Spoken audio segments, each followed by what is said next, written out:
What kind of priest do you want? And what kind of priest do you want for your family? These are questions that need to be answered in the discussion of priestly formation. And we'll try to do that tonight, so please stay with us.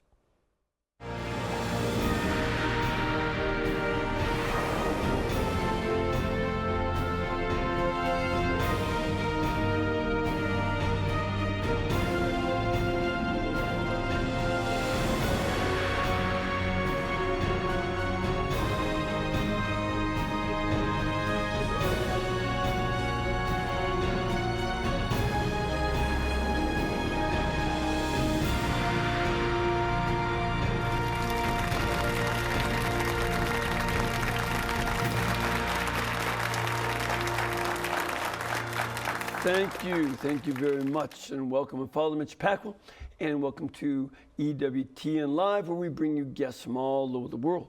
Before we get to our guest tonight, I want to mention that today is the feast of Saint Francis of Paola.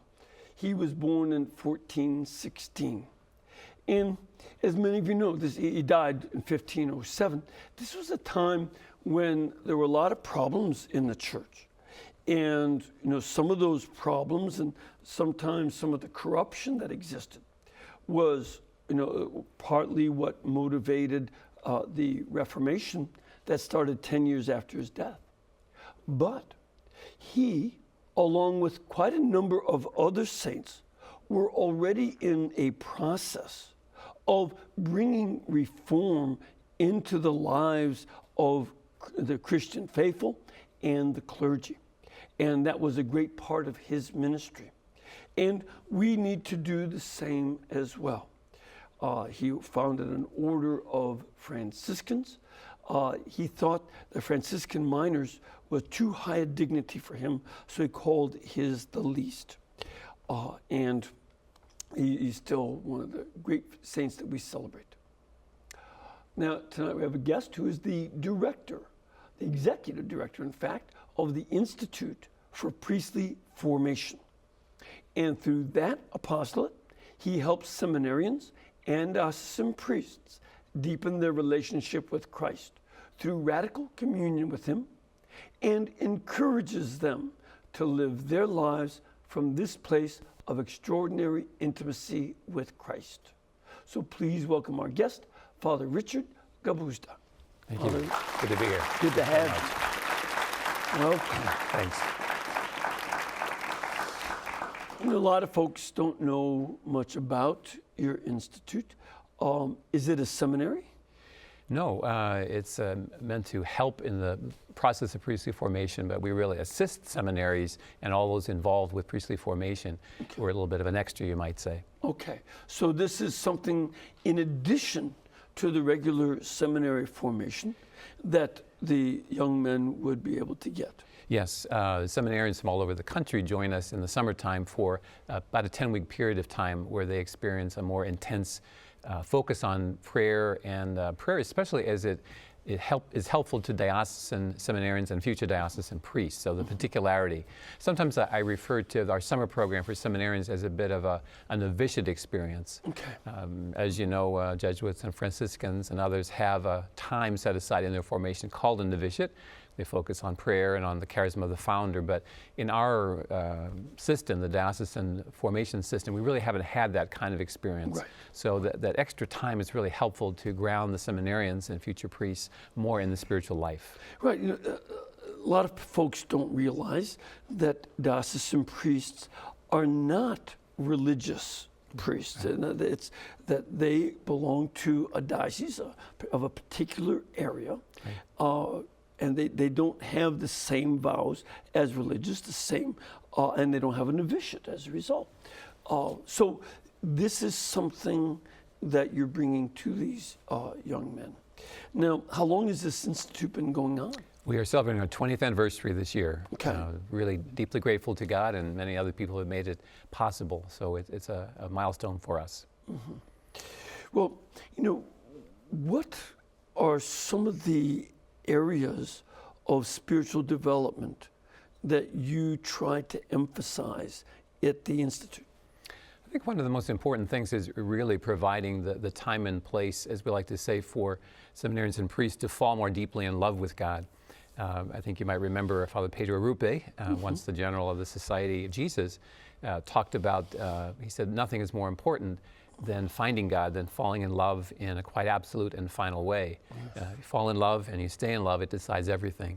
So really, it's so important for diocesan seminarians to have that kind of encounter with the Lord that really transforms their lives. So we try to do that, especially in the summer program. We have an 8-day silent directed retreat. And it really is a time when the seminarians can really set aside everything, focus on the Lord, and really let them experience His love for them. I think one of the most important things that happens, or we hope happens, is that the seminarians have a deep sense of being beloved sons. It's so important that they know that as they're moving through seminary, that they really are in that place of love that God has given them. But also, we are very much in the Ignatian tradition. We do expose them to the rules for discernment of spirit so that they really have a very practical means of answering the very important question when I pray, how do I know what's from God and what's not from God? Yeah, just a lot of folks don't know what Ignatian spirituality is. What does that refer to? I think in our usage, we're not Jesuits. We're not training the seminarians or priests to be Jesuits. But the gift of St. Ignatius to the Church, I think, really was to be able to learn how to pray in such a way that you can find God at work in the midst of daily life. Diocesan priests and seminarians are very much involved in the daily life of parishioners, lay people, and so on. And it's really crucial that they learn how to find God in the midst of the pastoral life. I can remember talking once to a priest, and he was talking about how he would go on a retreat every year and so on, but he would experience so much of his daily life seeming to rob him of his spiritual life. Well, what kind of God would call you to a life of vocation that's kind of getting in the way of your relationship with God? So a seminarian or priest has to learn how to find God. And St. Ignatius was very good at that. He really helping not just Jesuits or future Jesuits, but all kinds of people to really answer that question, how can I find God in the midst of everyday life? Yeah, a lot of times people mistakenly think that the Jesuits were founded to counteract the Protestant Reformation. That was not on St. Ignatius' mind. It was about reform within the church.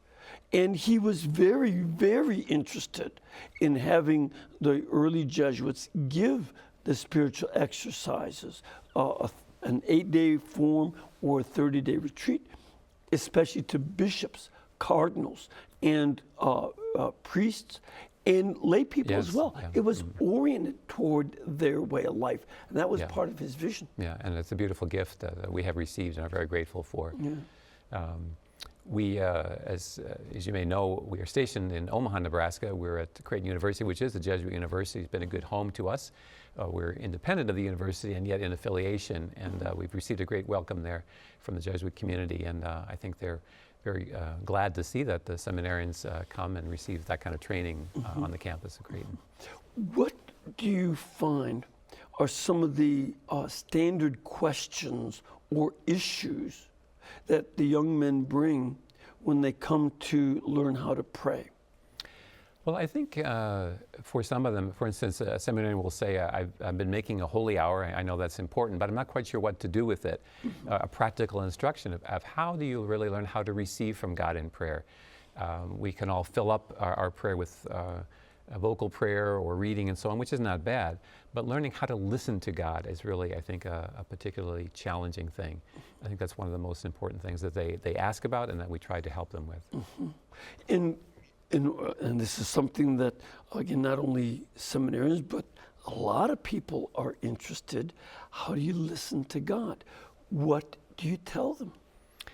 Well, I think the most important thing is that they sense, number one, they have to have a deep conviction that God doesn't want to speak to them. Yes. That's not in doubt at all.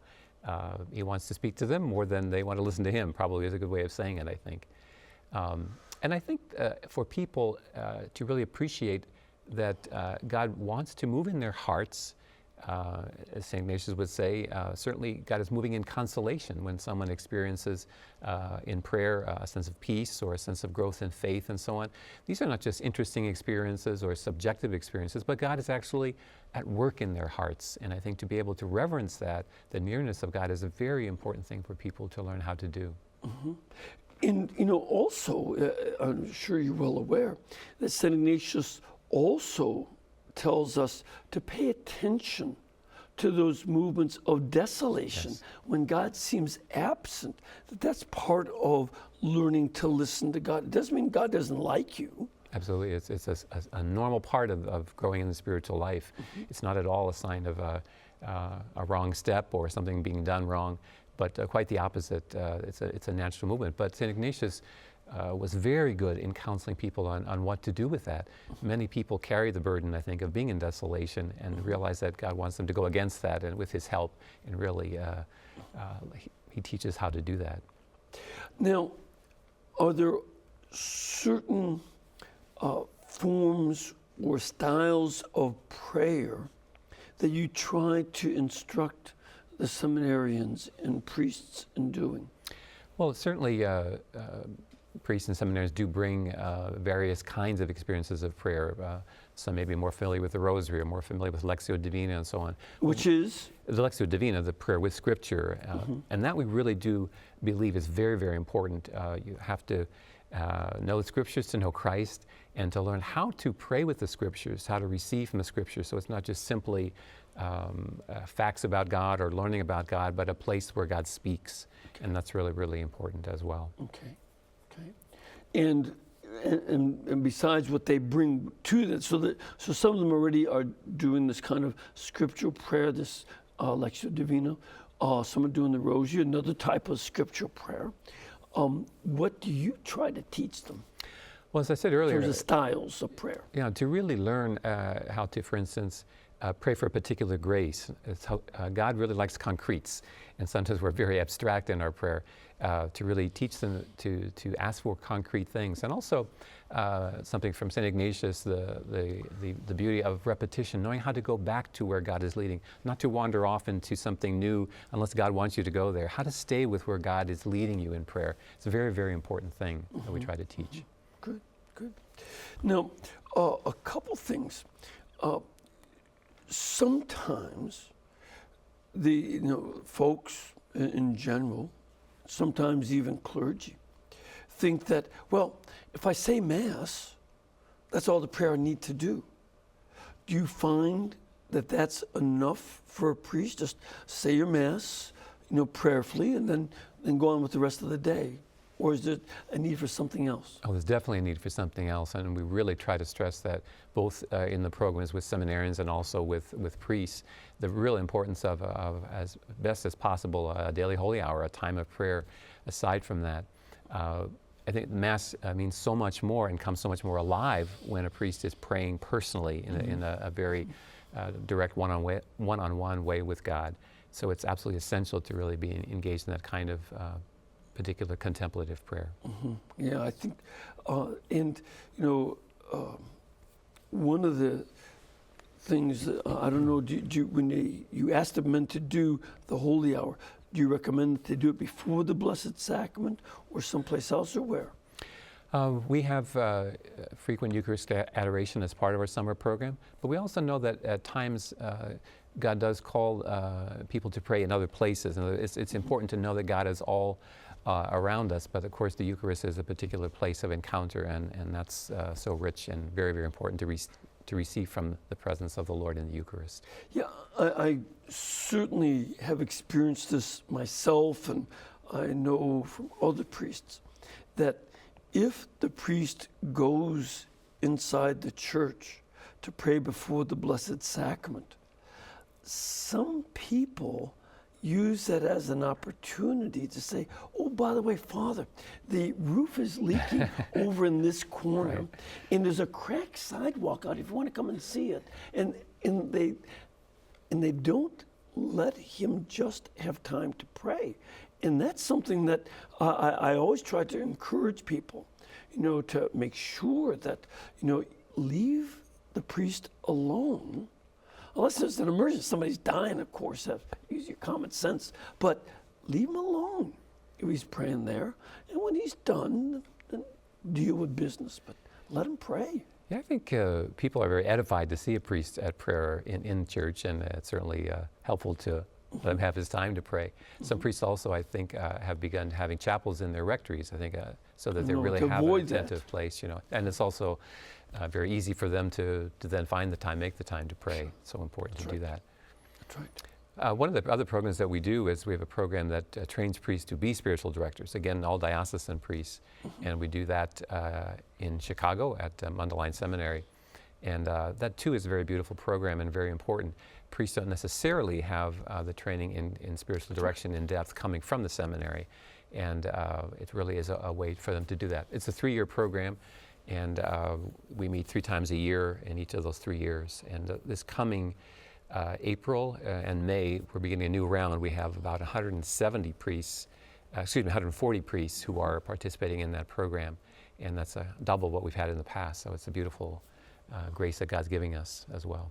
Well, certainly I hear from a lot of the viewers that they want to get spiritual direction, but the priests are oftentimes very busy. And the lay people are frustrated by that, but they're busy dealing with a wide variety of issues in the parish. The priests are getting kind of, a lot of them I know are just getting stressed out at sometimes because it's just nonstop. Yeah.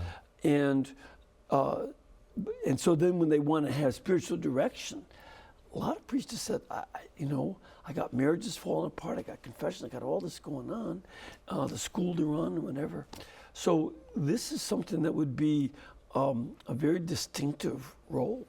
Yes, and I think priests who are pastors and receive training and desire to offer spiritual direction sometimes have to limit their numbers, but I think they can also find it to be a very enriching part of their priesthood. I think God actually blesses them and gives them many graces by way of offering spiritual direction to people as well. Mm-hmm. And I think it can be very enriching for a priest, a pastor, in spite of the fact that there's many other things on his plate, so to speak. Yeah. Well, certainly this is something we had talked earlier today about how Blessed John Paul wanted every parish to be a school of prayer. Yes. Where was it that he was talking about that? It was the document where he spoke about into the third millennium, mm-hmm. and it was his sketch of what he hoped or thought was needed in the church as we crossed into the 21st century. And one of the beautiful phrases was he really believed that Christians who don't pray or don't learn how to pray, they're not just mediocre Christians, they're Christians at risk, that prayer is so important even for the average person. And so he really said parishes should become schools of prayer.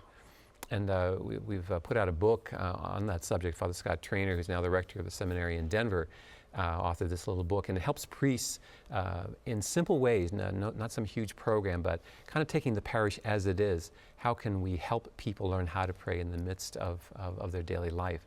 So it's really, really important, I think, that priests see that their role to be teachers of prayer. Yes, they have many, many roles. They're administrators and so on. But to really know that they're called to teach people to pray in practical ways is very important. Recently, Pope Francis himself was saying that there are, he didn't use the phrase Christians at risk, but he said a lot of these Christians are like tourists. They're walking around aimlessly through the Christian experiences, but without any direction because they don't know Jesus. And he said that doesn't bode well for them. Yeah. Yeah. And he's calling people to be committed Christians. Yeah, and he so beautifully uses the word encounter, that even his exhortation on the new evangelization, he says, it's encounter with the Lord is what gives joy. Mm-hmm. And I think the more we can help seminarians and priests receive that, the more they can teach others how to do that as well, how to find joy in the encounter with the Lord. Right. So you've got this. Do you actually work in this institute for training priests to be spiritual directors? Yes, I'm part of that program as well. Mm-hmm. This is, I guess, our 10th year of that as well. So we've had several hundred priests go through that program and experience it. Mm-hmm. We do other programs too. For instance, with vocation directors, we have a retreat every year for them. The National Association of Diocesan Vocation Directors has asked us to do that. And also we do some work with seminary faculty and training spiritual directors for seminaries, certainly a very important role. Yes. And Deacon Jim Keating, who works with us, he spent 13 years teaching at the Josephine, the seminary in Ohio, Columbus, Ohio, and has worked with seminary faculty, helping them appreciate how important it is that prayer comes into the classroom, that the relationship with God be part of and integrated with the learning that goes on in the classroom. Right. Really, really important part of it. Yeah, I mean, that's something that could easily be lost, even in seminaries. Yes. A lot of our Catholic schools don't always start off class with a prayer, and that even went on in some seminaries. So it's an important thing to have the prayer life, not only as your institute, but integrated into the seminary's own everyday warp and move of life. Yes, it's so important that really be the kind of the culture, the atmosphere that's kind of everyone's breathing in the seminary, that the spiritual life is really key. It doesn't mean that other parts are not important or significant, but it really has to be kind of the ground. Pope Benedict once said that people certainly have various expectations of priests, but no one expects them to necessarily be an expert in building or in politics or economics, but they hope that the priest is an expert in the spiritual life. Can you lead me to God is really what people want, and that really has to begin with the seminary. I think that is always first and foremost, that's the desire of the place. I recall when I was in high school seminary, I would go visit, because we had Thursdays as a day off, and we went to school on Saturday, sort of European style. So it's not much to do on Wednesday night. So we'd go play basketball over at the local college seminary. And I saw there that they were using psychological encounter groups as a replacement for prayer. Now they said it was to prepare for prayer, but they did that instead of prayer.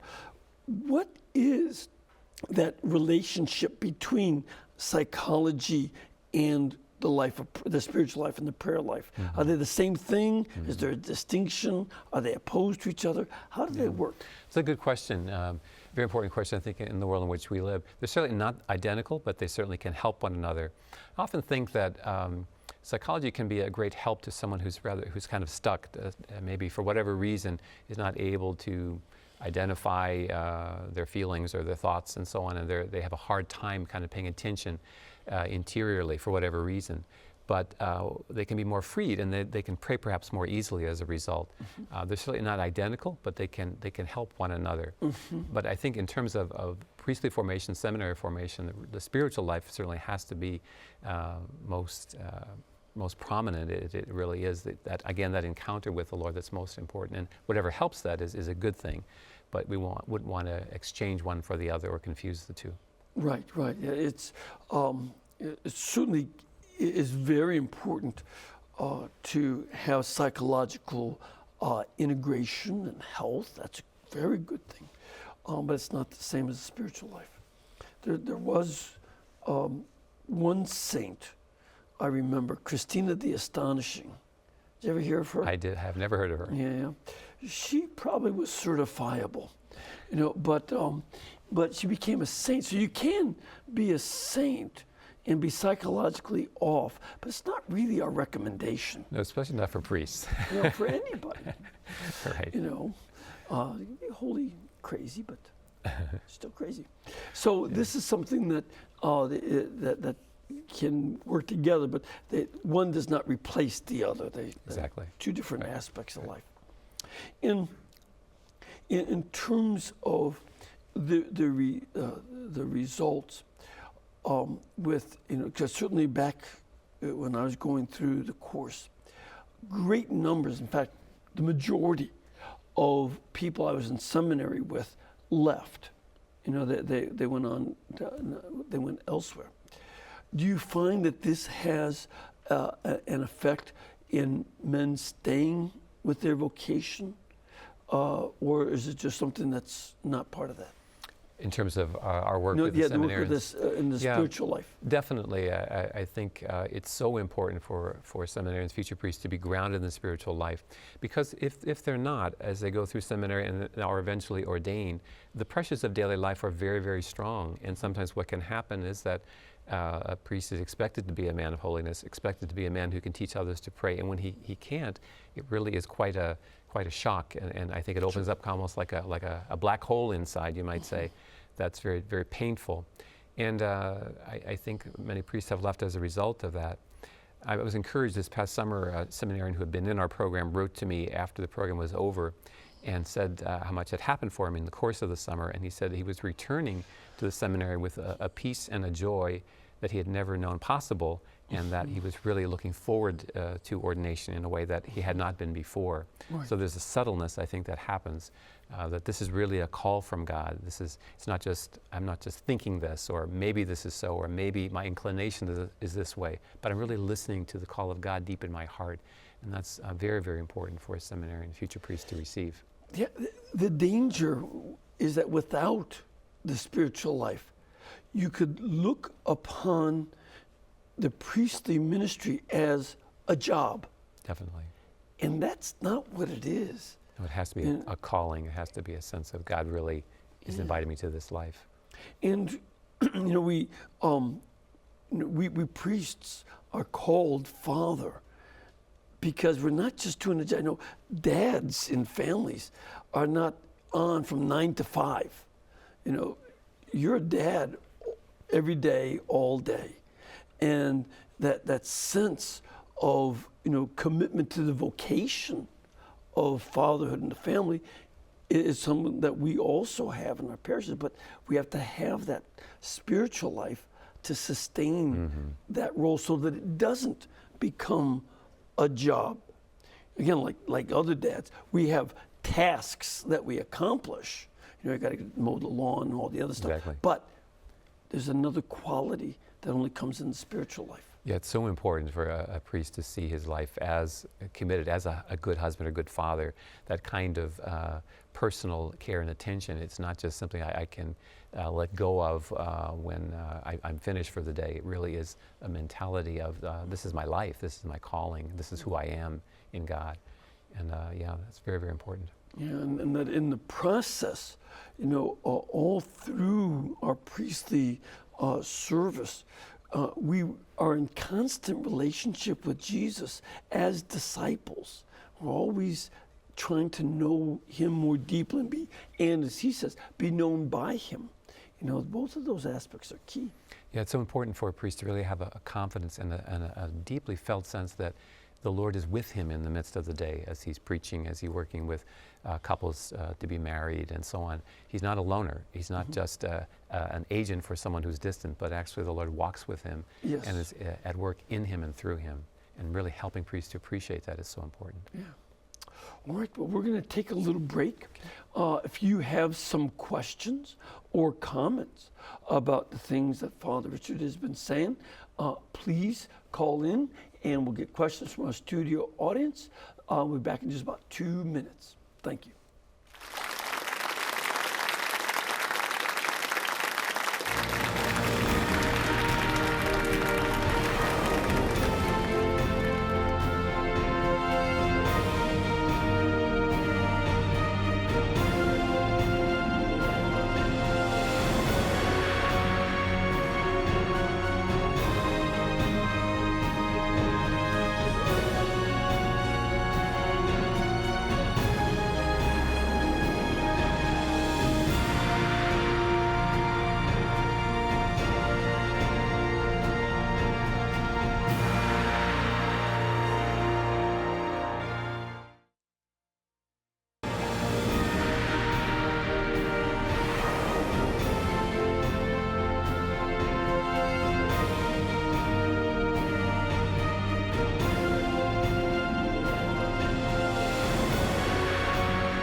Thank you. Welcome back.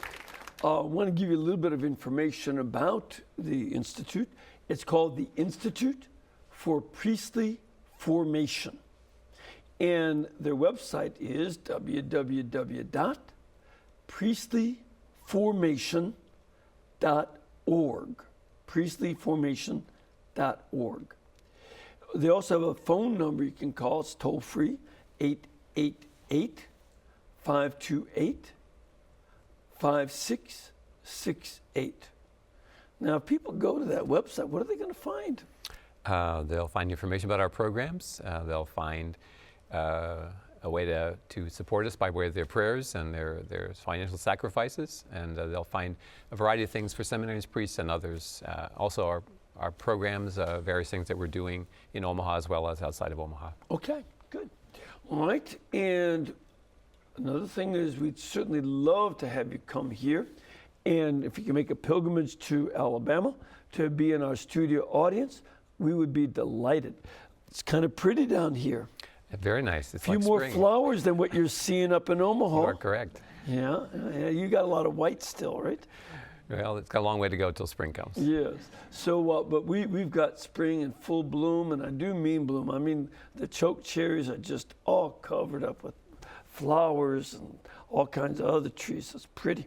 So come on down and join us. You can go call our pilgrimage department at 205-271-2966.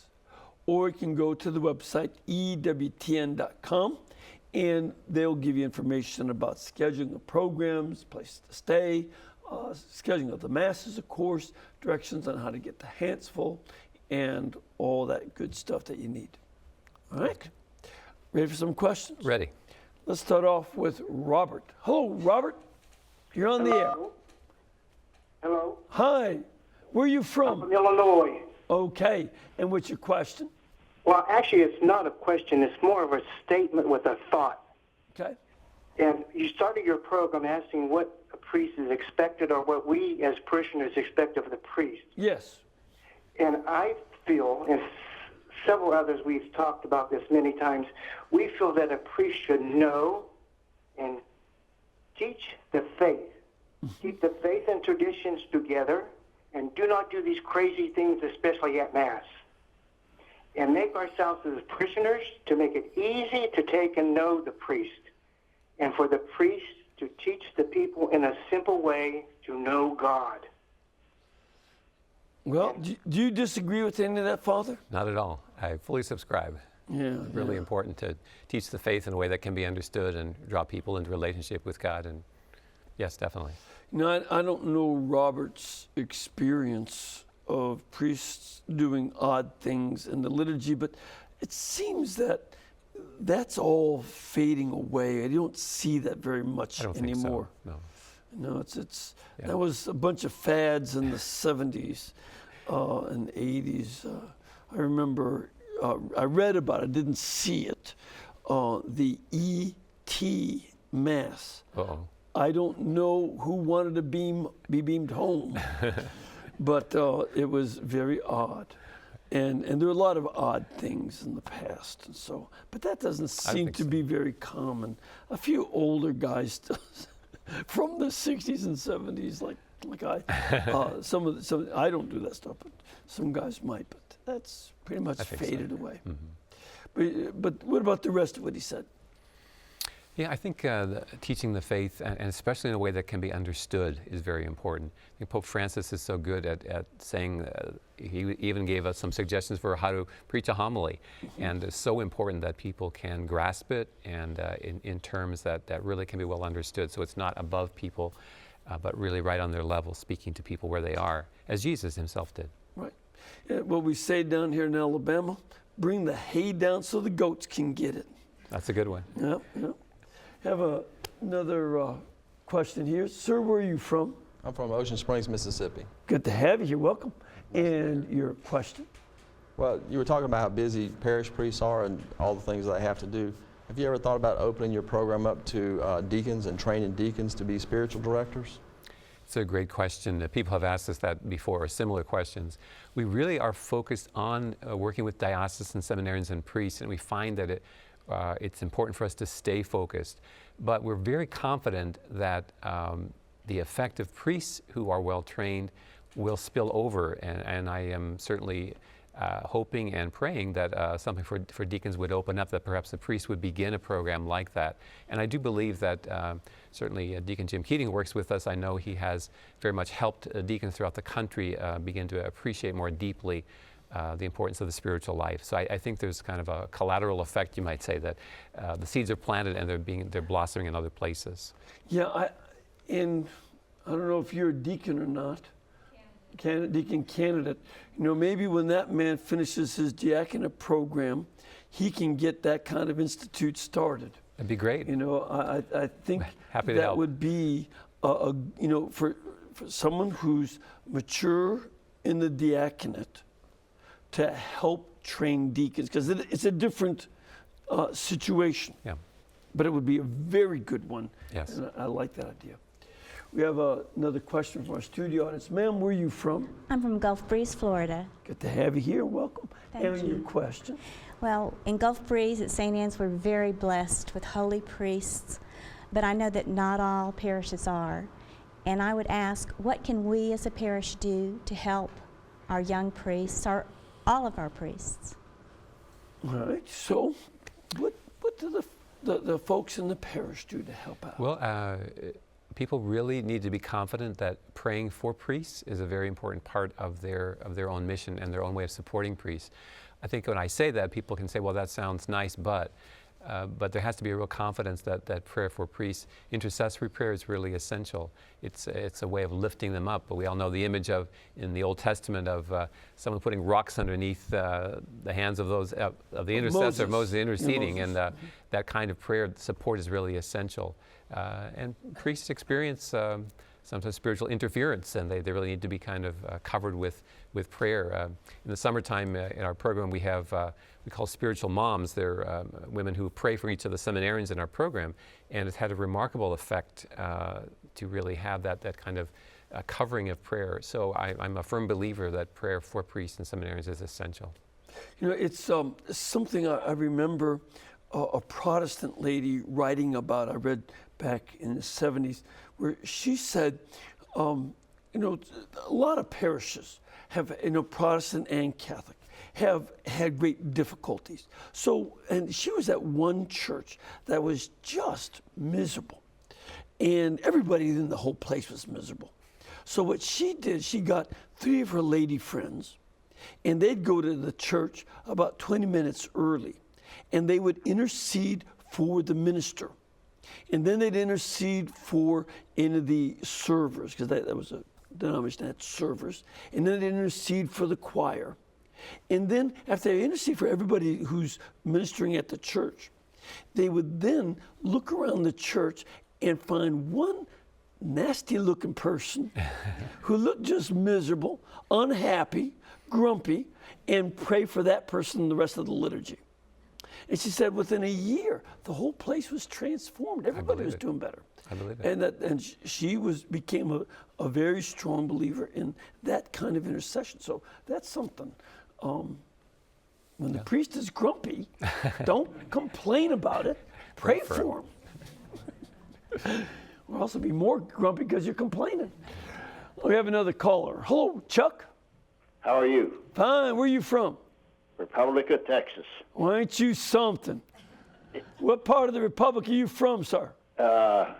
Fredericksburg. Oh, one of my favorite places. I get out there every chance I get. What can we do for you? We've met. Okay.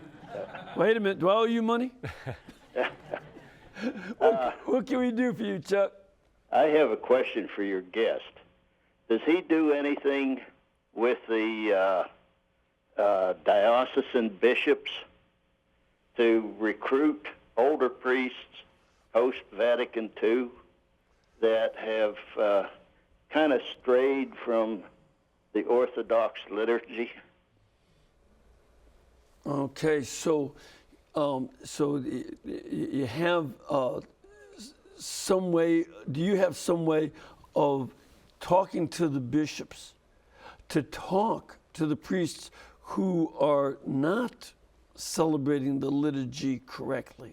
It's interesting. That's another question from a very different part of the country. Maybe there is more of this than I thought.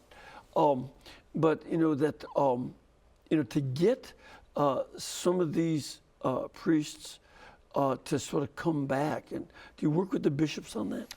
I wouldn't say we work directly with the bishops. Certainly bishops work with us. They help us, they advise us, and so on and so forth, particularly around our programs. And any program that we have, bishops send either seminarians or priests. There are priests and seminarians that they want to participate in our programs. So we don't have any kind of direct advising, you might say, of bishops. It kind of goes the other way around. They manage those things on their own, I think. Okay, yeah, but hopefully some of them will hear this, because I think there was a problem. When we had the priest facing the people, some priests, not most, but a few priests began to think they needed to be a little bit more of a performer. Sure. And not enough of a prayer. Right. And that our role at the liturgy is to bring the fruit of our private prayer and extend that into the way we pray the Mass. It's not about entertaining. It's praying with the people. I think people can really sense that too, and a priest is praying at the Mass, and it's such a beautiful thing. It's really, it makes a huge difference. It does. It really does. We have another question from our studio audience. Ma'am, where are you from? Gulf Breeze, Florida. Good to have you here. Welcome. Thank and you. Your question? I know you as religious have a calling, but what about us who are lay people who follow God's calling? Would that not be a calling also? It's a wonderful question. Yes, absolutely. I think it's so important to see. I think maybe we in the church are much more conscious of that now than we might have been at one time, that the word vocation is not limited to priests and religious, but marriage in particular is a beautiful vocation, and it's so important to see it that way. Again, not just sort of, well, I happen to be married, but God has chosen me to be married. God is at work in my marriage, and we believe marriage is a sacrament. It certainly means more than it's a religious ritual. It means that there's a real presence of God in marriage. It's a holy place, so to speak, that relationship. And very important, I think, for lay people to understand that God calls them as well. They experience a vocation. That's very much one of the fruits of the Second Vatican Council. Absolutely. That to see that the call to marriage is not sort of the also ran. The second class. Yeah. You got a call to be a nun, a call to be a priest or a brother, and leftovers go be. No, right. It's a call from God. Yeah. And especially in our own day, there are way too many folks who don't realize that marriage is God's vocation. Yeah. They try to make it about themselves. You see that on television. There's a show called Bridezillas, where the marriage is all about how I'm the center of attention. It's me. And that's not a vocation from God. Right. It's just read again the famous line from Fulton Sheen, it takes three to be married. Yes. And God's in between the husband and wife, drawing them together. Right. It's so important to believe and trust that. Absolutely. Yeah. Absolutely. We have another question from our studio audience. Ma'am, where are you from? I'm from Lebanon, Kentucky. Good to have you here. Welcome. Thank you. And your question? How does a seminary decide who will be good seminarians or who will stay and become good priests, or how does that come about? Mm-hmm. A great Good question. I think many people know that seminaries are places that produce priests, but don't know too much about the workings of it. Mm-hmm. I think in most dioceses, certainly, it begins with a process where a young man applies, sees the vocation director, and very often there are other people who help him, certainly the bishop himself, and begin to look for qualities that would be good in a seminarian. And certainly they would be things like the beginnings of a life of prayer, a desire to serve people, and so on. And then throughout the seminary, every year seminarians receive an evaluation, that there is someone who accompanies them, an advisor, and then from the faculty and so on, progressively seeing is he moving towards a vocation? Are the solid signs being confirmed? So actually, I think people would be amazed if they knew the detailed kinds of evaluative processes that go on in seminaries year by year. There's a lot of attention given to that. I'd say now more than ever. So Yes. they're well cared for, really. And those are some of the areas in which you have the psychological and social and spiritual all coming into play. I mean, they very much want to make sure that a man has enough maturity to deal with the priestly life, to deal with celibacy, to deal with the pressures that might come from a variety of situations in a parish. All of that is looked for in these young men. And that's in addition to their intellectual ability and their ability to pray. Yeah, I think pretty much today in seminary people talk about the human formation, the spiritual, the intellectual, and the pastoral. Are they able to also be good in pastoral situations, helpful to people who are sick, people who are in need in other ways? So those 4 areas in particular are always being evaluated. Yes, yeah, those 4 areas were laid out by Blessed John Paul in his great document, Pastores Dabo Vobis, the one on the priesthood. Yes. And that's really having an effect on seminaries and dioceses. We're always delighted because the year that was published was the year that we were really founded, the beginnings of our institute. So it's been a real big help to us. A fruit Yes. of his work. Yeah. We have another caller. Hello, Marianne. Hi, Father Pacwa. How are you? Fine. Is this Marianne from New York? This is Marianne from New York. How you doing? I recognize that voice. And thank your you. question? My question is, I've been praying for an intention for a very long time. I'm looking for work. I've been out of work for a very long time, and I say the rosary every night and novenas, and I pray with such intensity and fervor.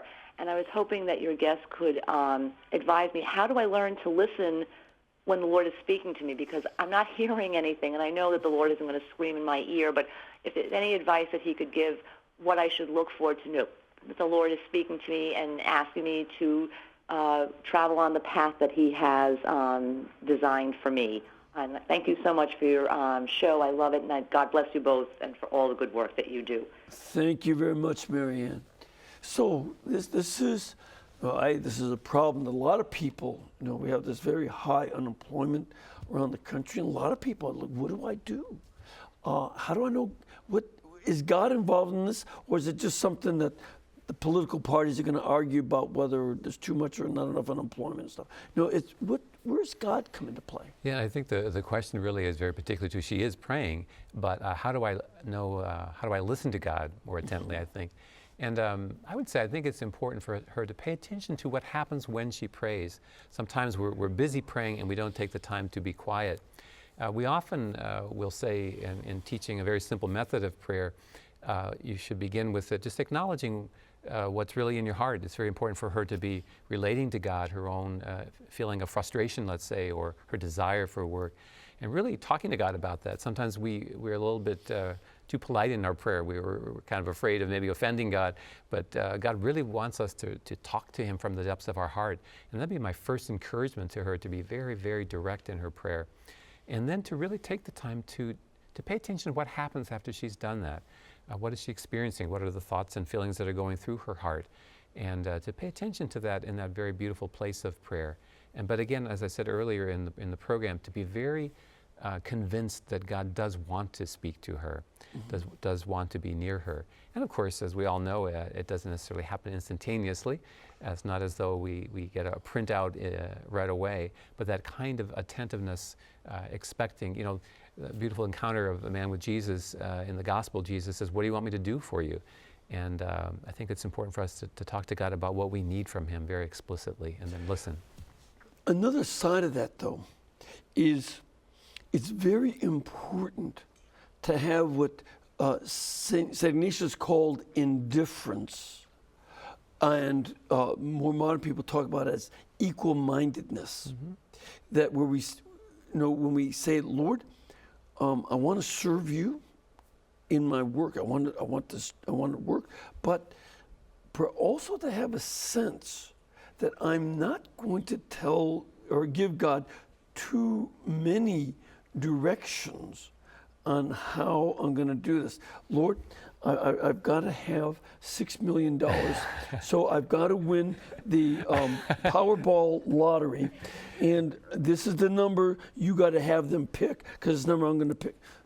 You know, you got to say, wait a second, Lord, do you even want me to have $6 million? And the job that I've had, in Mary Ann's case, is this the same area you want me to be in? Is this the place that you want me to be in? To have an equal mindedness, Lord, wherever you want me to go, that's where I want to go. Beautiful. And to have a sense that, you know, of praying for that, pray for that equal mindedness and openness to His will. And say, okay, Lord, I'll follow. I don't see where it is now, but I want to be equal-minded. So if you want me to stay in New York, that'd be fine. If the only jobs you're going to open up are in Hawaii, I'll suffer through it. Or wherever it might be, you know. But I think that to have whatever that you want, sense, Lord. that God is going to be the one who's right, and I don't try to make Him do what I want. Great. He's generally more wise than I. Yeah. We have another person, Marie. Hi, Father. My name is Marie. And where are you from? I'm from Rockland County. Rockland County, where? Up by West Point, not far from West Point. Oh, in New York. State. Okay. All right, good. I have a son who was recently ordained a priest. It'll be 1 year this May, God bless. I'm so blessed. Yeah. And but I talk to him at times, and I could hear feelings of exhaustion, especially as his mother.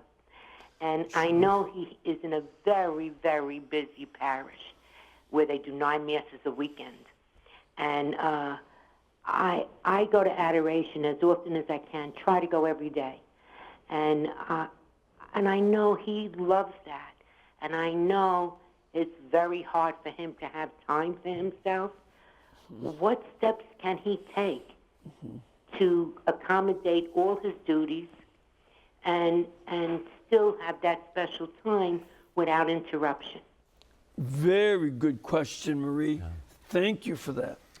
Yeah, I think, first of all, there's nothing like the zeal of a newly ordained priest. It's a beautiful time of life, your very first year as a priest, and I think you want to do so much and see so much happening. It's kind of natural to be all over the place, you might say.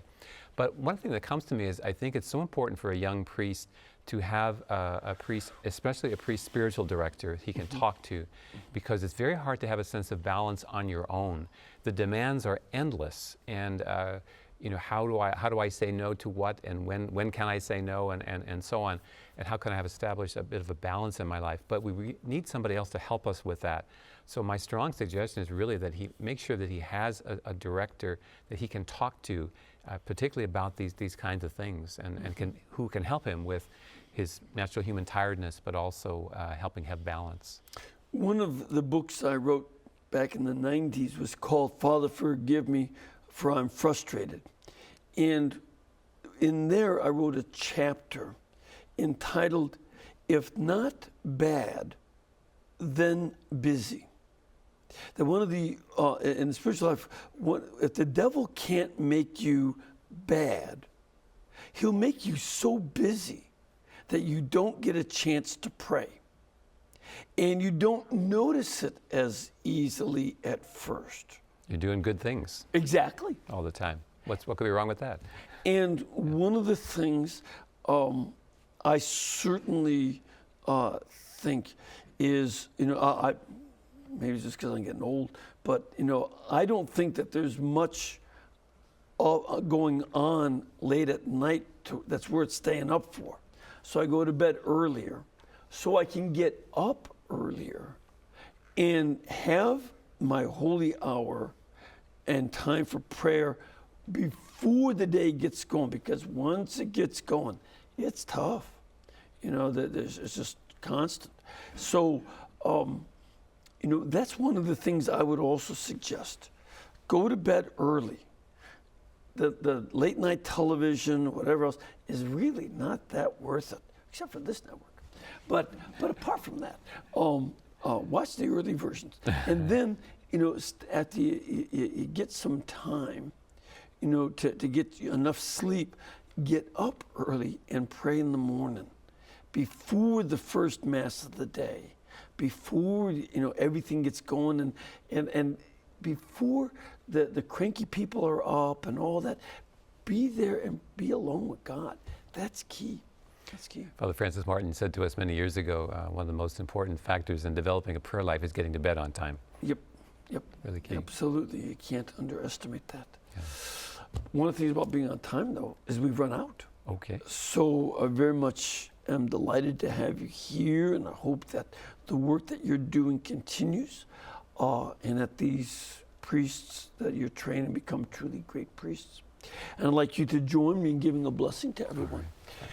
May Almighty God bless you and keep you and cause His face to shine upon you. The Father, the Son, and the Holy Spirit. Amen. And of course, we can bring you Father Richard and all the other guests that we have on this network and the series that we do, because this network is brought to you by you.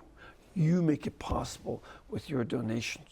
So please keep us in between your gas bill, your electric bill, and your cable bill, and we will pay our bills too. Thank you.